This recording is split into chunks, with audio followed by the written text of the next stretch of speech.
Hey yo, what's up everybody? It's your boy King Bean and welcome back to another show, another video, and a brand new episode. And yo, you're now rocking with the best word up. Shout out to everybody who watched my previous video. I really appreciate that. If you haven't seen it, I'll put the link down in the description. Shout out to everybody who left a like and a comment on the page. I really appreciate that. Shout out to my man Smash. He always had my back. I really appreciate that, homie. And yo, I'm sorry about not having a video up on Wednesday like I promised, but you know, I had to work out of town, so by the time when I got home, I was mad tired, so I just didn't want to do a video. I didn't feel like cutting nothing up, and I didn't feel like recording anything, you feel me? So got a video up today, and also I had an idea for a video that I've been thinking about, but I decided I'm gonna save that for another day. The reason why I changed my mind, I started thinking about conspiracy theorists, and I was just wondering, do you guys believe in conspiracy theories? I mean, I'm going to tell you like this, to be honest with you. I do. Now, do I believe in like 100% everything accurate? No, that would just be foolish and ignorant on my part. But trust me, I do believe in they have a lot of truths that they put out there. And the reason why I decided to come up with this topic today was the simple fact that I've been watching the X-Files, the relaunch of the X-Files. And these first two episodes have been very interesting, and they really piqued my interest with the stuff that they've been saying in the show.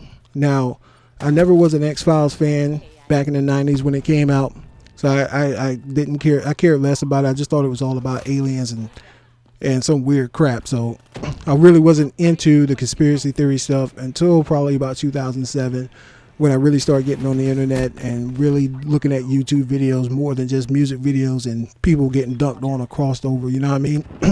So I started running across stuff from Freemasonry to the Illuminati, learning about ancient Egyptian cultures, things of that nature. And I also ended up learning stuff about, the Trilateral Commission, the Bilderberg Group, found people like William Cooper, Alex Jones, Mark Dice, these guys, the likes like them. That people had videos of was 9/11 an inside job. They make very compelling arguments.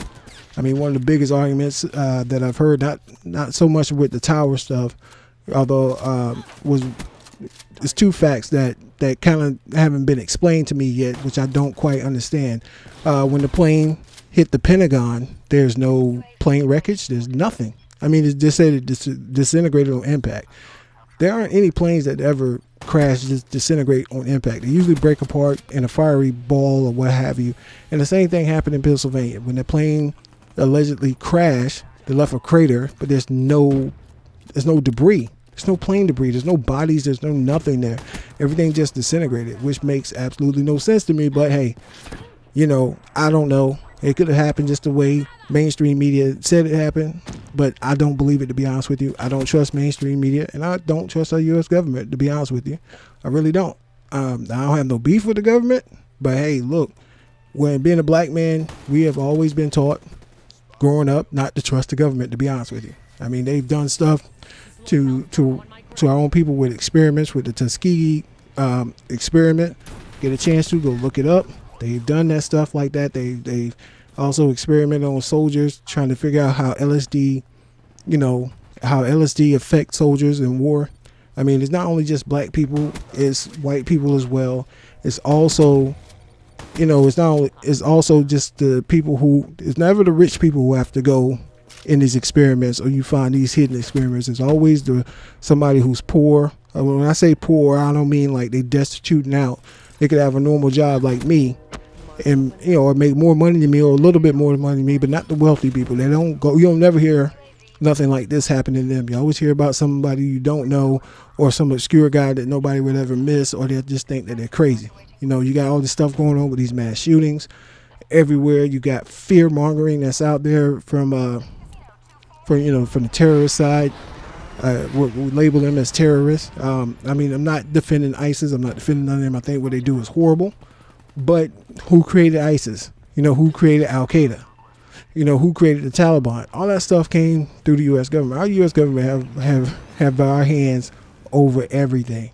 And it's amazing. I'm always amazed by the Republican point of view. Now, first of all, let me go ahead and say this. I am not a Republican, and I'm not a Democrat. And I'll explain later, maybe not in this video, why I'm not, but I'm neither one.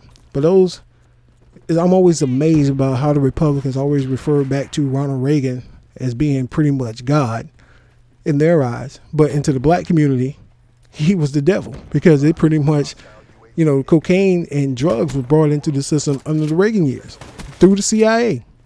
And they made movies about it. You go watch the thing American Gangster by Frank Lucas, or the real freeway Ricky Ross. They will tell you drugs was brought in by the CIA.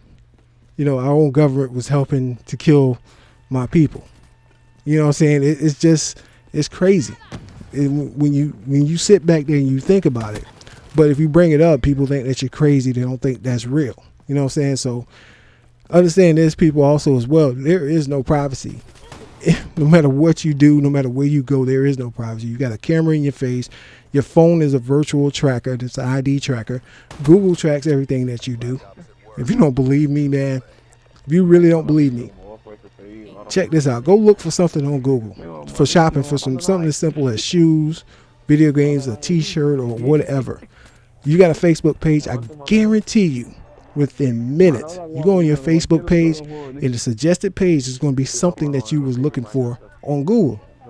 So that lets you know they're tracking your data from wherever you buy stuff, from whatever you do, wherever you go. They know what you like. They know what you don't like. They are studying you as an individual, as a human being. And they're saying, hey, we're just doing this to help you out, to make life a lot easier for you. They're tracking you, man. They know everything you've done on your phone. They know everything what you like. They know everything where you go. They know this stuff, people. So there is no privacy. There's no such thing as privacy anymore. There never will be privacy. With facial recognition systems and things like that. Think about this on Facebook, Twitter, Instagram. Doesn't matter. No matter if you put your stuff in privacy mode. It doesn't matter. That stuff doesn't matter, especially when you're putting photos up there. With that facial recognition software, we create a dossier on ourselves with using social media to tell the people and the powers that be who we are, who our family members are, what we look like, what different sides we look like, your voice print. You think about your voice print when you're speaking to your phone. You're getting your voice print. Matter of fact, now, when you got the fingerprints scanner on your phone for quote unquote security, now they got your biometrics with your fingerprints. See, those are things we don't literally sit here and think about.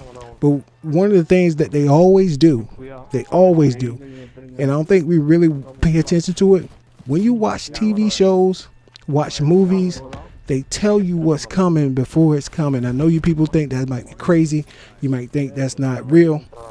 Go back and watch the movie Enemy of the State. That's with Will Smith and I think Gene Hackman's in that movie. They were telling you how they track you already. They already know where you're at. They already know what you're doing with GPS and global satellites everywhere. They know what you're doing at one point. We're just not as important yet for control. You know what I'm saying? I'm a little person. More likely, you're a little person. You mean nothing to them. You're not a threat to them. They don't care. But I want you to understand, to the people who are watching this video or even listening to this video, to understand the type of world we're living in. We're living in a world that's in 1984. That's a book. That was a book that was written back in 1984. I forget who wrote the book. I never read the full book, but I did watch the movie, and that's not the greatest thing in the world.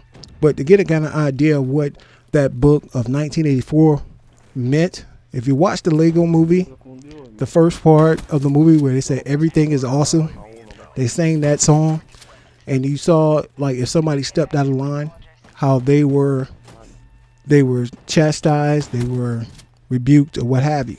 They didn't have the same conscious collection, and that's where we're headed to, people. We're headed to that. I'm telling you, man. I'm telling you, we're getting to be there. If you don't believe me, go on Facebook and say something controversial. Say something that you don't like or don't believe in. Your own friends and family will get on there and dispute you down 100% of the time. I want to say 100% of the time, but they'll go 100. They'll go 0 to 100 real quick on you. You know what I'm saying? You have your friends and family, you have this long diatribe, then you just get tired. You're like, yo, I'm not writing nothing else up here on Facebook. I'm not putting nothing else up here. It's not worth the headache. But it's a means of control. If you don't follow the status quo, you don't follow what the mainstream consciousness is, you will be taken down. I won't say taken down, but your friends will basically police you to silencing you. Now, that could get worse over the future. over the time. Where I can't really explain how. I don't know how it's going to come. I really don't know, but it's coming. I'm telling you guys, that part there is coming. And another thing I want to get into when it comes to conspiracy theories, there was a guy that was from Rolling Stone that was going to release some documents about the NSA and how it spies on its people. Now, understand this: the Patriot Act was enacted twice, at least twice, under 2 different administrations, and that was under President Bush administration and President Obama administration. So basically, they tell me, hey, we need to check on stuff because we were afraid of terrorists. So anyway, the guy was getting ready to release some stuff, and all of a sudden his vehicle, he lost control of his vehicle and went head on into a tree. Now, there was rumors from the conspiracy theories online that they were saying that his car was hacked, and it was hacked by somebody. They don't know who hacked it, where there's no trace of who hacked him, and it ran his car into a tree and it killed him. But mainstream media said, no, that couldn't happen, that would never happen, and things like that. So lo and behold, this past year when I came home from lunch, I remember watching CNN. And CNN had a story where there was 2 guys in a controlled environment that hacked a GM vehicle. They had full control of that vehicle. They had control of the windows, the wipers, the actual driving, the gas, the brakes, the air conditioning, to the window, the window wipers, the washers, or whatever. They were able to control that vehicle. And GM had to admit, we have to have better security for our vehicles. So this stuff can't ever happen again where they're quote unquote hack proof. So that to me symbolized that, okay, national media is now accepting what these conspiracy theories say. Conspiracy theorists say. But it took them years. It took them 3 to 4 years for them to admit that. So I tell people, I'll tell you again, when you listen to mainstream media, they tell you a little bit of truth. They don't tell you the full truth. You got to do your research on your own. Don't be sheep. Don't just listen to me and see what I'm saying. Don't be sheep. Don't just listen to liberal media. I won't say liberal media, but just don't listen to the biased media that's on Fox, CNN, MSNBC. Those are the major 3. Don't listen and do your own research and put the pieces together. So I'm just curious, guys, how do you feel about conspiracy theories, man? Are you guys into them, or do you think I'm just a big whack job or something like that? I'm interested to see what you say. I mean, I could go on for a lot longer than this, but I didn't want to make a super long video. Just kind of wanted to get this out of here and tell you what I've been thinking about in these past few hours. So anyway, like to see your comments below, and thanks for watching, guys. This is your boy King Bean, and I'll holler at you dudes later. One love. Peace.